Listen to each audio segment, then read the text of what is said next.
ഏലിക്കുട്ടിയെ, കൊച്ചുകുഞ്ഞ് ഇന്നലെ വന്നില്ലയോടി? രാത്രിയോഗം കഴിഞ്ഞ് വരില്ലെന്ന് പറഞ്ഞായിരുന്നു. രാവിലെ വരുമെന്നാ പറഞ്ഞത്.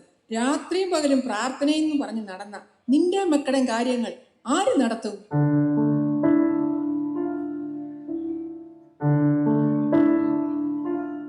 അവൻ വരുന്നുണ്ട്, ഞാൻ ചോദിക്കാം.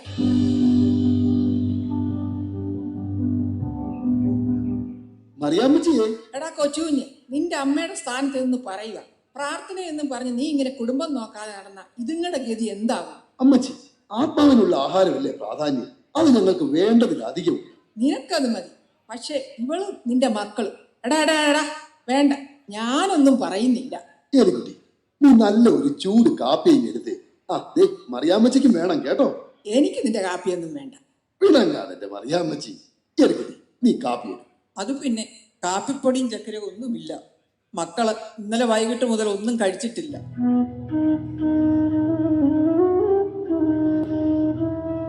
അയ്യോ എന്റെ ഏലിക്കുട്ടി, നീ എന്നാടി ഈ പറയുന്നത്?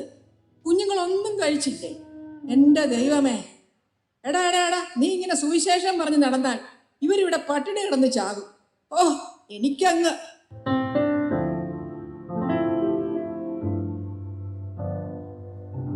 എടി മറിയാമേ, നീ ഇവിടെ നിൽക്കുവാണോ? അത് പിന്നെ ഏലിക്കുട്ടിക്കും മക്കൾക്ക് ഇവിടെ കഴിക്കാൻ ഇവിടെ ഒന്നുമില്ല. ഇവൻ ആത്മാവിനുള്ള ഭക്ഷണം കഴിച്ച് ഏമ്പക്കവും വിട്ടിട്ട് ഇപ്പോൾ ഇങ്ങോട്ട് വന്നതേ ഉള്ളൂ. എടാ കൊച്ചുകുഞ്ഞെ, നീ ഇങ്ങനെ പാട്ടും ഉപദേശവും ഉപവാസവും ഒക്കെ ആയിട്ട് നടന്നാൽ ഇവിടുത്തെ അടുപ്പിൽ എങ്ങനെ തീ പുകയും? കർത്താവ് എന്നെ നിർബന്ധിക്കുന്നു. ആത്മാവിൽ എരിവുള്ളവനാകാൻ കർത്താവ് എന്നെ നിർബന്ധിക്കുന്നു. എനിക്ക് ചുറ്റുമുള്ളവരെ കർത്താവ് എന്നെ ഏൽപ്പിച്ചിരിക്കുന്നു.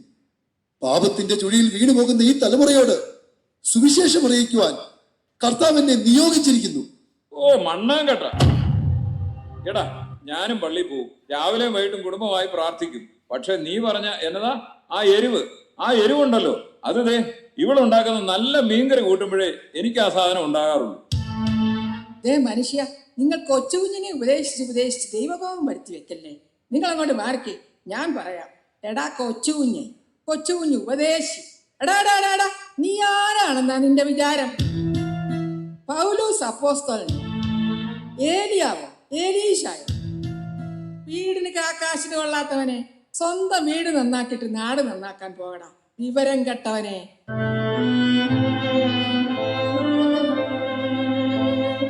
അറിയാമ്മച്ചി, അങ്ങനെയൊന്നും ഇച്ചായനെ പറയരുത്. ഇച്ചായന് ആഗ്രഹമില്ലാഞ്ഞല്ല, പക്ഷെ കഴിയുന്നില്ല. എന്റെ എന്റെ ദൈവം എന്നെ നടത്തുന്ന വഴികളിലൂടെ ഞാൻ സഞ്ചരിക്കുന്നു. എനിക്ക് ദിവസങ്ങളോളം കഴിക്കാതെ ഇരിക്കുവാൻ കഴിയുന്നുണ്ടല്ലോ. ഒരു തുള്ളി വെള്ളം പോലും കുടിക്കാതെ പ്രാർത്ഥനയിൽ മുഴുകിയിരിക്കുന്ന നിമിഷങ്ങളിൽ ഞാൻ ദൈവ സാന്നിധ്യം രുചിച്ചറിയുന്നു. അപ്പാ, എന്റെ മക്കൾക്കും ഏലിക്കുട്ടിക്കും നീ ആ ദിവ്യശക്തി പകർന്നു നൽകണം. ദിവ്യശ്രീ കൊച്ചുകുഞ്ഞ് ദിവ്യ തേജസ്സിൽ ഇവിടെ തന്നെ ആസനസ്ഥനായാലും ദിവ്യന്റെ മക്കളെയും ഭാര്യയും ഈ ചാക്കോച്ചനും ഭാര്യയും ഞങ്ങളുടെ വീട്ടിൽ കൊണ്ടുപോയി വയറ് നിറച്ച് ഭക്ഷണമൊക്കെ കൊടുത്തിട്ട് ഈ പട്ടിണി കൊട്ടാരത്തിലെ ദിവ്യശ്രീ പട്ടിണി രാജാവിന്റെ കൊട്ടാരത്തിലേക്ക് തിരികെ കൊണ്ടുവിടാം. സമ്മതമാണോ?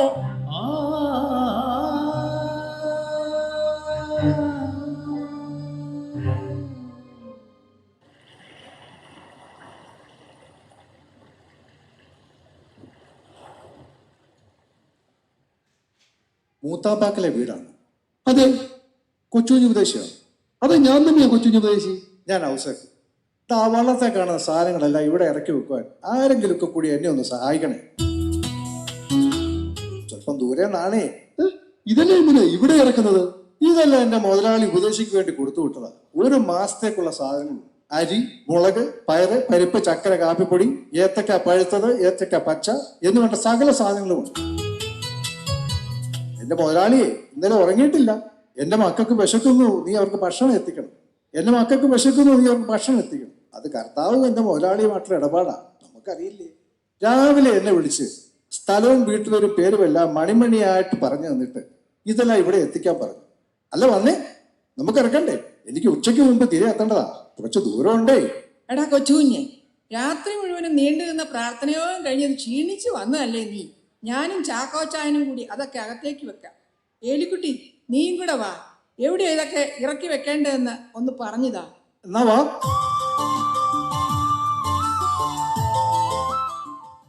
എനിക്കറിയാമായിരുന്നു നിന്നെ കർത്താവ് കൈവടിയത്തില്ലെന്ന്.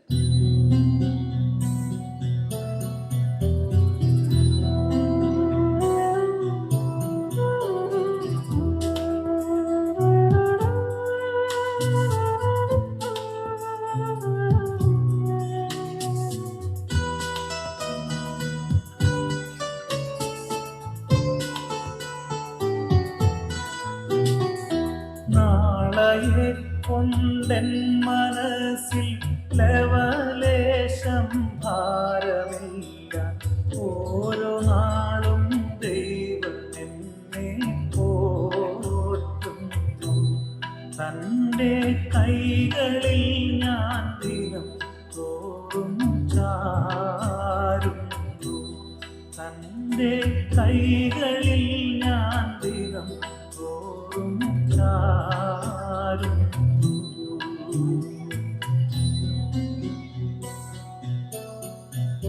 കാക്കകളെ വിചാരിപ്പിൻ, പിതയില്ല കൊയ്ത്തുമില്ല. ദൈവമാവയ്ക്കായി വേണ്ടതേകുന്നു. ലില്ലി പുഷ്പങ്ങൾക്കുമവൻ ശോഭ നൽകുന്നു. ലില്ലി പുഷ്പങ്ങൾക്കുമവൻ ശോഭ നൽകുന്നു. എന്റെ ദൈവം മഹത്വത്തിൽ ആർദ്രവാനായി ജീവിക്കുമ്പോൾ സാധു ഞാനീ ചോടി തന്നിൽ ക്ലേശിപ്പാൻ ഏതും കാര്യമില്ലെന്നെൻ്റെ ഉള്ളം ചൊല്ലുന്നു. ഏതും കാര്യമില്ലെന്നെൻ്റെ ഉള്ളം ചൊല്ലുന്നു.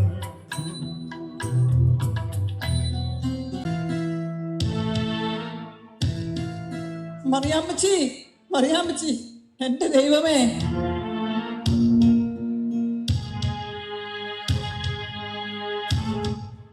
ഏലിക്കുട്ടി, നീ ഇങ്ങനെ വെപ്രാളപ്പെടാതെ.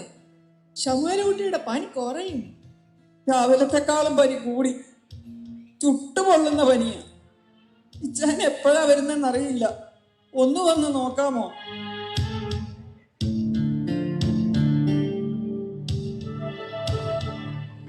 മോനെ ശമൂവേലുകുട്ടി, കണ്ണു തുറക്ക് മോനെ. മറിയാമ്മച്ചിയാ വിളിക്കുന്നത്. ഒന്ന് നോക്ക് മോനെ. അയ്യോ മോനെ, കരയാതെ ഏലിയാമ്മേ. എന്റെ മോനെ, എന്റെ മോനെ.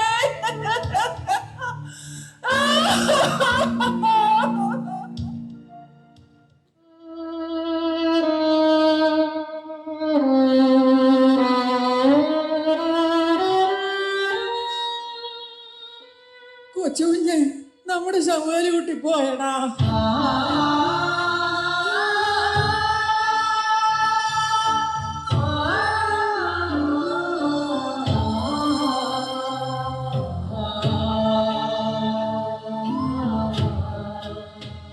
കർത്താവ് തന്നു, കർത്താവ് എടുത്തു. കർത്താവിന്റെ നാമം മഹത്വപ്പെടട്ടെ.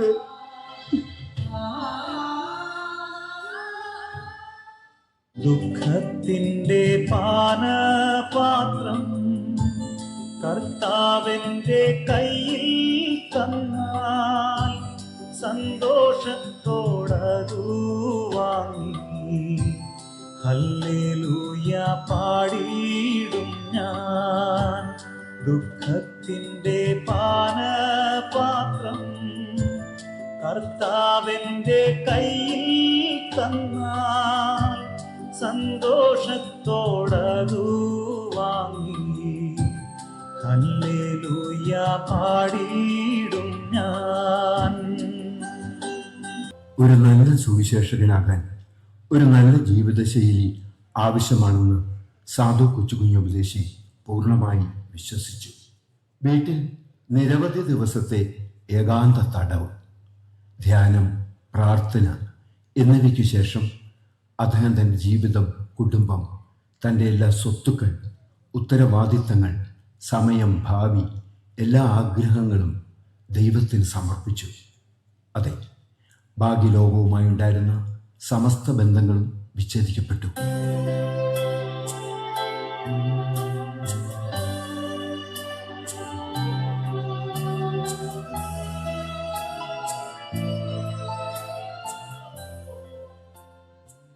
വെളിച്ചമധികം കടന്നു ചെല്ലാത്ത ഒരു നിലവറയിൽ താമസമാക്കി.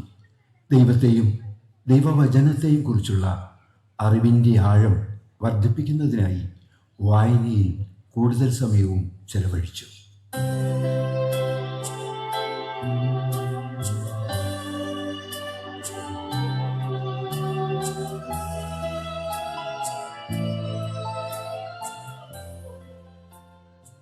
തൻ്റെ ഭക്ഷണക്രമം അദ്ദേഹം നിയന്ത്രിച്ചു. ദിവസവും ഭക്ഷണം കുറവായിരുന്നു. പതിവായി ഉപവസിക്കുകയും ചെയ്തു. ജീവിതത്തിലെ മനഃപൂർവമായ ഈ ദണ്ഡനങ്ങൾ അദ്ദേഹത്തെ പലതവണ രോഗിയാക്കി.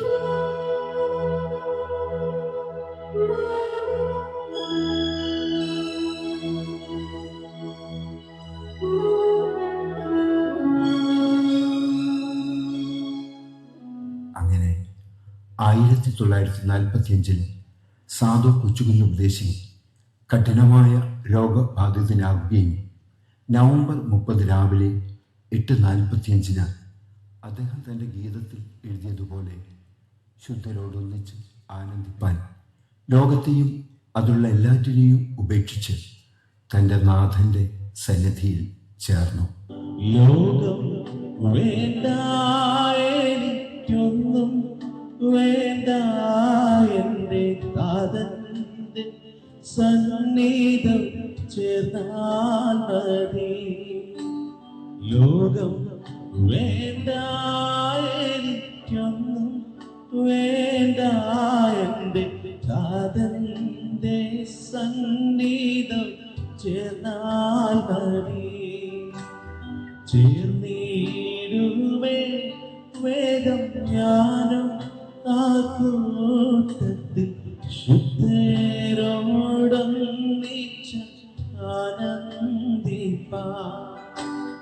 ചേർന്നിടുമേ വേഗം ഞാനും ആ കൂട്ടത്തിൽ ശുദ്ധരോടൊന്നിച്ച് ആനന്ദിപ്പാൻ.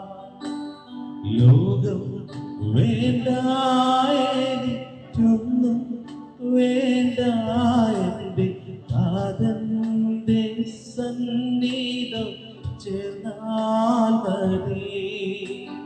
ലോകം വേണ്ട